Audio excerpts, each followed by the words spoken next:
હિંમતનગરમાં આજે આરટીઓ વિભાગ તેમજ પોલીસ સંયુક્ત ઉપક્રમે સ્કૂલ વર્દીમાં ફરતા વાહનોનું ચેકિંગ કરી ડિટેઇન કરવાની ઝુંબેશ ઉપાડી હતી, જેને લઈને સ્કૂલ વર્દી સંચાલકોમાં રોષ વ્યાપ્યો હતો। વાહન ચાલકોને આડેધડ મેમો ફટકારતા સ્કૂલ વર્દીમાં વાહન ફેરવનારા વાહન ચાલકો રિવરફ્રન્ટ પર એકઠા થયા હતા અને તે લોકોને આરટીઓ વિભાગે જે નવા નિયમો લગાવ્યા છે તેના અમલીકરણ માટે 15 થી 20 દિવસનો સમય આપવામાં આવે તેવી માંગ સાથે કલેક્ટર કચેરીએ પહોંચ્યા હતા। જિલ્લા અધિક કલેક્ટર કૃષ્ણા વાઘેલાને આવેદનપત્ર આપ્યું હતું।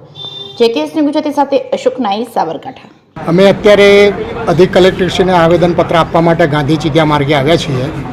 અમારે હિંમતનગર સ્કૂલ વાન એસોસિએશનની અમારી એક જ માંગણી છે કે સરકાર કે આરટીઓ કે પોલીસ ખાતું બીજા કોઈ પણ ડોક્યુમેન્ટ માગશે તો અમે આપવા માટે બંધાયેલા છીએ, પણ સરકારે જે તકલકી નિર્ણય કર્યો છે કે દરેક સ્કૂલ વાન ફરતી હોય એને ટેક્સી પાસિંગ કરવું એ અમારા માટે હિતાવહ નથી।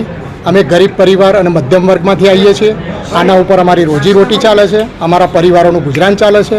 અમુકના ઘરે તો 6 ને 7 માણસો ખાવાવાળા હોય છે।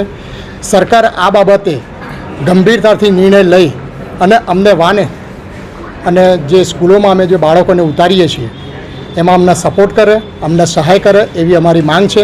અત્યારે અમે ગાંધી ચીડિયા માર્ગે આવ્યા છીએ। જો જરૂર પડશે તો અમે કલેક્ટર આગળ ધરણા પણ કરીશું, પણ અમને એવું લાગે છે કે સરકાર અમારા તરફી સકારાત્મક નિર્ણય આપશે એવી અમને સૌ એસોસિએશનને અપેક્ષા છે।